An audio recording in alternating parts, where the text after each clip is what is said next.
government is so anti-minority, and if the Prime Minister is so anti-minority, according to you, why is the Muslim world, the Muslim nations bestowing their highest civilian awards on the Prime Minister? Why are they reciprocating in a positive manner? उनको नहीं दिख रहा क्या फिर अगर ऐसा है तो? मैम ये वही नरेंद्र मोदी है जो एमयू किशनगंज को 1 रुपया नहीं दी, ये वही नरेंद्र मोदी है जो माइनॉरिटी बजट 40% कम हो गया, वो वही नरेंद्र मोदी है जो मालेगांव ब्लास्ट के एक्यूज को एमपी बनाए, वो वही नरेंद्र मोदी है जो मक्का मस्जिद ब्लास्ट को एक्यूज को सुप्रीम कोर्ट नहीं गए, ये वही नरेंद्र आदिल हसन जी, tell me something. Tell us about this support that is getting from the Muslim nations. ये Muslim nations भी क्या बीजेपी के एजेंडे का हिस्सा है? इंडिया को मिल रहा है. So are these Muslim nations also a part of BJP's hidden agenda? ये Muslim nations, are they all playing along? ये वही नरेंद्र मोदी है जो नूपुर शर्मा को. So you made it clear that you are not going to respond. You're not going to respond to the question. So let me go across to our other guest. Vivek Silas, please come in. Please come in, Vivek Silas. The BJP says the biggest message from today's roadshow is that of Sabka Saath, Sabka Vikas, which is coming in from the Prime Minister, and his brief to the cabinet ministers: ensure that everything, as far as the consecration is concerned, happens peacefully. Show astha, not aggression. Yes, very good evening to all of you. I hope, Swati ji, that I will be allowed to speak on your show. Modi ji said that the cabinet should be aware what they say, because the entire cabinet was trying to portray that the Honorable Prime Minister is bigger than Lord Ram. And what did he say himself, the Honorable Prime Minister in Ayodhya? उन्होंने कहा कि हम 4 करोड़ लोगों को आवास दे रहे हैं, घर दे रहे हैं, साथ में हम प्रभु राम को भी घर दे रहे हैं. तो स्वाति जी माफ करिएगा, हमारे प्रधानमंत्री या कोई भी इंसान आज की डेट में इतना बड़ा नहीं हो गया है कि वो प्रभु श्री राम को घर दे सके. मुझे यहां पर आपत्ति है कि ये बात उन्होंने गलत कही है. And right now what Sanju Verma ji was saying कि ये वही प्रधानमंत्री है, तो definitely he is the same Prime Minister who talked about Eid Diwali. He is the same Prime Minister who talked about Shamshan Kabristan. He is the same Prime Minister who said कि हम तो लोगों को कपड़े से पहचान लेते हैं. He is the same Prime Minister who said कि 80-20 की किसने बात की थी. So please don't talk about what is happening. The people who have come from the UAE or from the Muslim world are, honoring the country of India. There is a difference. And what Mr. Issa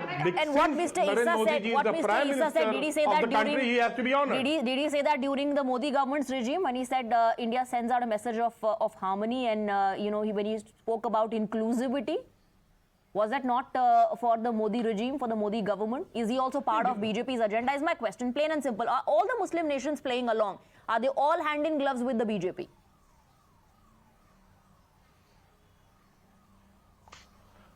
The question is to me? Yes, absolutely. Yeah, what? As I said, it's not the Prime Minister Narendra Modi. They are honoring the country India. They are honoring the... So when they give the highest civilian award, are they honoring India or are they honoring Prime Minister Narendra Modi? No, definitely they are honoring the Prime Minister of India. Why? Whosoever But why then? If they are visiting India just because they, are paying their due respect to India and not to Prime Minister Modi, why are they bestowing him with the highest civilian awards? Why are they reciprocating in this manner to his outreach? Exactly. Because Narendra Modi ji is the Prime Minister of India. That is the only cause. What else could be the cause? Karan Verma, as the Prime Minister turned the tables on the opposition today, and the opposition has nothing actually to say. Is that the case? Oh, absolutely, Swati. I mean, let's take the numbers forward. Sanju ji gave some numbers. 5% of the minorities had government jobs before 2014. It has gone up to 10%. 20,000 skill trained before 2014. Today that number is a staggering 2 million. 70% girl dropout rate amongst the minorities before 2014. It has come down to 30%. Pradhan Mantri Shadi Shagun scheme exclusively for Muslim girls. Who has given you this data? There is no Prime Minister Karan Verma, who has given you this data? As much for the minorities Don't as lie our on Prime national Minister television, Narendra Modi has please. done. And they cannot stomach that. Swati, let's understand this. Today we are at a unique situation where all these people who had opposed Ram Mandir, some had fired on the car sevaks, some had appeared in the courts. Today they cannot stomach that not only is the nation progressing towards Ram Rajya, Ramji is also getting his rightful place on 22nd January. They cannot stomach the fact that they are bereft of any issues. So bankrupt are they that they are resorting to slander, but all they are doing is sitting in their echo chambers because the world looks through The their country is propaganda bankrupt today, at the whether it's moment. Muslim countries who confer the highest The civilian honors, country is whether it's the bankrupt people at the here. moment. Countries, People are countries facing the bankrupt. highest inflation ever in India. The country is bankrupt. Oh, 600. Where are you getting this data from? Foreign We are in the reserves depth and of You you were say bankrupt. challenging Karan Verma's Bankrupt data. is Where are you bankrupt. getting this data from? Sister, Swati ji, you are mentally and intellectually the bankrupt. 206 lakh crore rupees are under debt. 206 lakh crore rupees are India is under the debt. God. Can you deny that? 206 lakh crores I am talking about. Vivek Silas, What is this? Vivek Silas, if you also have data to cite, if you have data to cite and counter, you can put it in public domain. By the time you collate that data, let me quickly take a reaction from Kapil Madan on the I think same. economic illiteracy is a hallmark of the Samajwadi Party. Kapil Madan and then You should Sanju not be Verma. surprised if Samajwadi Party comes up with such economic illiteracy. Oh, come on, don't Okay. talk. Talk Kapil about Madan. facts. Kapil Madan. Talk about facts, Karan Verma. India is under the debt of 206 lakh crore rupees. Okay, Can Vivek you deny Silas, that? hold on to that thought and that point. We'll come to it. We'll take a counter from Sanju Verma on that. Let Kapil Madan come in. That is economics. Swati, I'll make a very small comment here. I mean, Mandir, there is an inauguration of the Mandir and there is a big ceremony happening, and every Hindu should be proud of it. But at the same time, I will, make a mention here. When a prime minister, visits any ceremony, he is not representing any particular community. He is the prime minister of each and every individual of, people from all caste, religion, etc. You may also recall when the Supreme Court's judgment came on the Ram Mandir issue, a land was also allocated for construction of a masjid.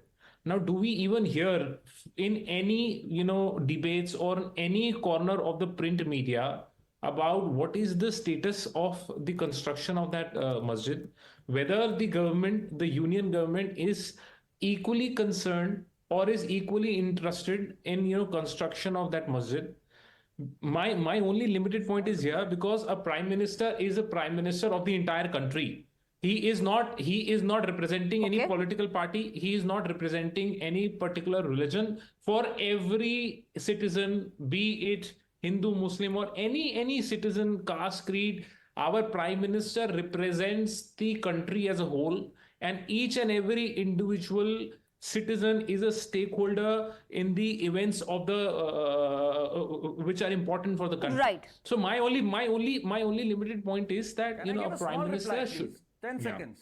Okay. So Karan Verma has a very quick rebuttal. Karan Verma, so if the construction of the masjid, the land for which has been allocated by the Supreme Court is not underway, it has not even begun, whose responsibility is it? State, center, or the Indo-Islamic Cultural Foundation?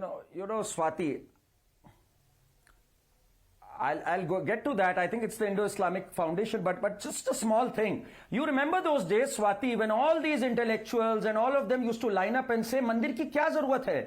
यहाँ पे एक school होना चाहिए, यहाँ पे एक अस्पताल होना चाहिए. Today, you don't see them pontificating to the other side कि मस्जिद की क्या जरूरत है. Why don't they give the same pearls of wisdom to them and say यहाँ पर एक स्कूल होना चाहिए, यहाँ पर एक अस्पताल होना चाहिए? Have you seen any one of them go and give this sort of ज्ञान to anyone? No. All this wisdom is reserved only for the Hindus. अभी भी ऐसे स्टेटमेंट्स आ रहे हैं, by the way, कि अगर पैर में चोट लग गई तो आप मंदिर जाएंगे कि अस्पताल?